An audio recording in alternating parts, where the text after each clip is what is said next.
আজ দুপুর পর্যন্ত বিশ্বাসটা ছিল আর 10টা সীমান্ত অনুপ্রবেশের ঘটনার মতোই।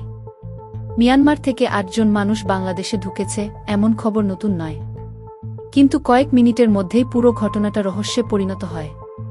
কারণ আটক হওয়া 8 জনের একজন হঠাৎ দাবি করেন তিনি আসলে মিয়ানমারের নাগরিক নন, তিনি বাংলাদেশেরই একজন নাগরিক। শুধু তাই নয়, তিনি বলেন তার জাতীয় পরিচয়পত্র এবং জন্মনিবন্ধনও রয়েছে। কিন্তু আইনশৃঙ্খলা বাহিনী যখন সেই তথ্য যাচাই করতে যায়, তখন সামনে আসে এক অদ্ভুত সত্য। সরকারি রেকর্ডে তার দেওয়া পরিচয়ের কোনো অস্তিত্বই পাওয়া যায়নি। তাহলে তিনি আসলে কে? কেন তিনি নিজের পরিচয় নিয়ে এমন দাবি করলেন? আর এই 8 জন কি সত্যিই যুদ্ধ থেকে পালিয়ে আসা সাধারণ মানুষ, নাকি এর পেছনে লুকিয়ে আছে আরও বড় কোনো রহস্য? আজ আমরা ধাপে ধাপে সেই ঘটনাটিই বিশ্লেষণ করব। ঘটনাটি ঘটে বান্দরবানের নাইখংছড়ি সীমান্ত এলাকায়, যেখানে গত কয়েক বছর ধরে পরিস্থিতি অত্যন্ত অস্থিতিশীল। সীমান্তের ঠিক ওপারেই রয়েছে মিয়ানমারের রাখাইন রাজ্য, যেখানে চলমান সংঘর্ষে প্রতিনিয়ত বদলে যাচ্ছে নিয়ন্ত্রণের মানচিত্র। শুক্রবার দুপুরে মিয়ানমার থেকে 8 জন ব্যক্তি ঘুমধুম সীমান্ত দিয়ে বাংলাদেশের ভেতরে প্রবেশ করেন। তবে তারা বেশি দূর যেতে পারেননি। সীমান্তের গাছবুনিয়া এলাকার 41 নম্বর সীমান্ত পিলারের কাছে বর্ডার গার্ড বাংলাদেশ বা বিজিবির সদস্যরা তাদের আটক করেন।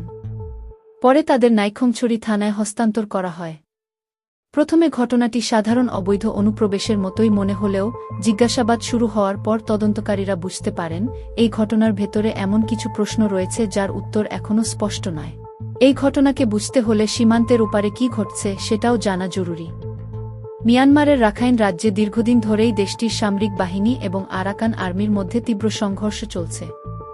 এই সংঘাতের কারণে হাজার হাজার সাধারণ মানুষ নিজেদের বাড়িঘর ছেড়ে নিরাপদ আশ্রয়ের খোঁজে পালিয়ে যেতে বাধ্য হয়েছেন।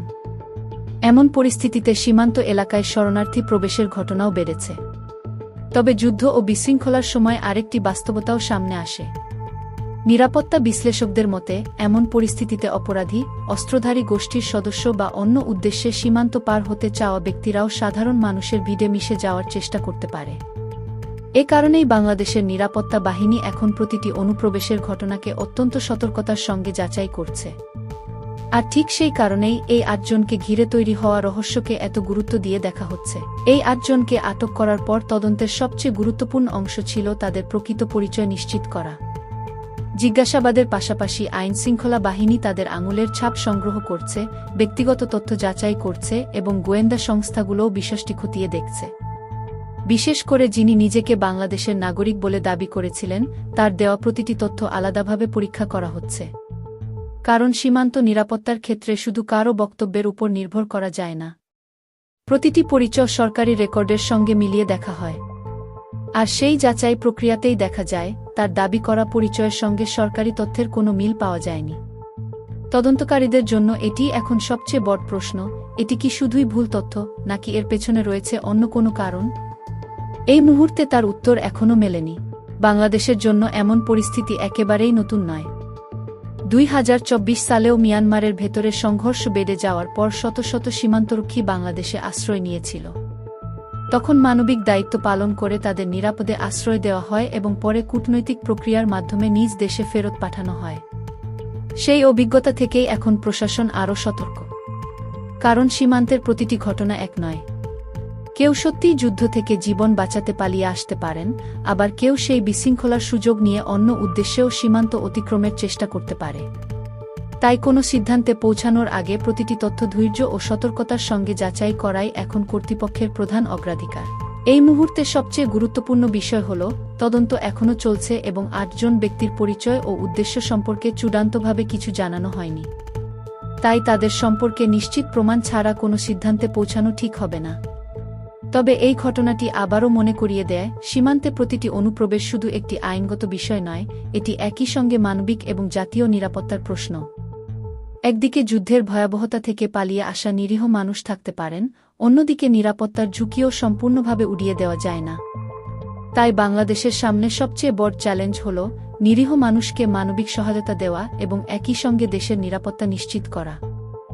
আর এই 8 জনকে ঘিরে তৈরি হওয়া রহস্যের প্রকৃত উত্তর মিলবে শুধুমাত্র তদন্ত শেষ হওয়ার পরেই। নাইখংছড়ি সীমান্তের এই ঘটনা হয়তো কয়েক দিনের মধ্যেই নতুন কোনো সংবাদের আড়ালে চাপা পড়ে যাবে।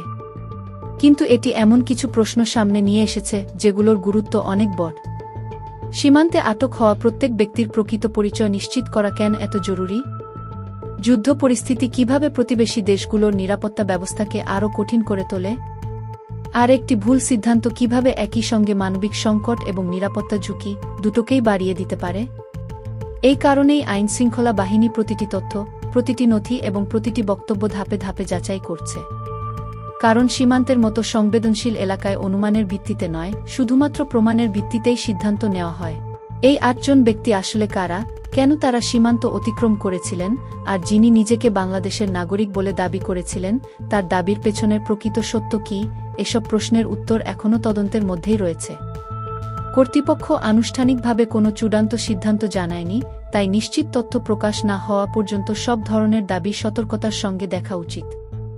তবে একটি বিষয় স্পষ্ট, বাংলাদেশ মিয়ানমার সীমান্তের পরিস্থিতি এখনও অত্যন্ত সংবেদনশীল, এবং এমন প্রতিটি ঘটনা শুধু একটি সীমান্ত অতিক্রমের খবর নয়, বরং আঞ্চলিক নিরাপত্তা ও মানবিক বাস্তবতার প্রতিফলন। এই ঘটনার তদন্তে যদি নতুন কোনো গুরুত্বপূর্ণ তথ্য প্রকাশ করা হয়, সেটিও অবশ্যই জানানো হবে। ততক্ষণ পর্যন্ত এই রহস্যের সবচেয়ে গুরুত্বপূর্ণ প্রশ্নটি রয়ে যাচ্ছে, এই ৮ জনের প্রকৃত পরিচয় কী? এই ঘটনার তদন্ত শেষ না হওয়া পর্যন্ত হয়তো অনেক প্রশ্নের উত্তর অজানাই থেকে যাবে। তবে আমরা কোনো গুজব নয়, শুধুমাত্র যাচাই করা তথ্যের ভিত্তিতেই আপনাদের সামনে প্রতিটি গুরুত্বপূর্ণ আপডেট তুলে ধরব। আপনাদের কি মনে হয়, এই ঘটনাটি কি শুধুই সীমান্ত পেরিয়ে আসা কিছু মানুষের গল্প, নাকি এর পেছনে রয়েছে আরও বড় কোনো রহস্য? আপনার মতামত অবশ্যই কমেন্টে জানাতে ভুলবেন না। আর এমন গুরুত্বপূর্ণ আন্তর্জাতিক ঘটনা, সীমান্ত পরিস্থিতি, ভূরাজনীতি এবং বিশ্বের আলোচিত বিষয়গুলোর গভীর বিশ্লেষণ নিয়মিত দেখতে চাইলে এখনই সুম্যান রিঅ্যাকশনস চ্যানেলটি সাবস্ক্রাইব করুন এবং পাশের বেল আইকনটি অন করে রাখুন, যাতে আমাদের নতুন কোনো ভিডিও মিস না করেন। আজকের ভিডিওটি যদি তথ্যবহুল মনে হয়ে থাকে, তাহলে একটি লাইক দিয়ে আমাদের কাজকে উৎসাহ দিন এবং ভিডিওটি আপনার বন্ধুদের সঙ্গেও শেয়ার করুন। আজ এ পর্যন্তই। সবাই ভালো থাকুন, সুস্থ থাকুন। আল্লাহ হাফেজ।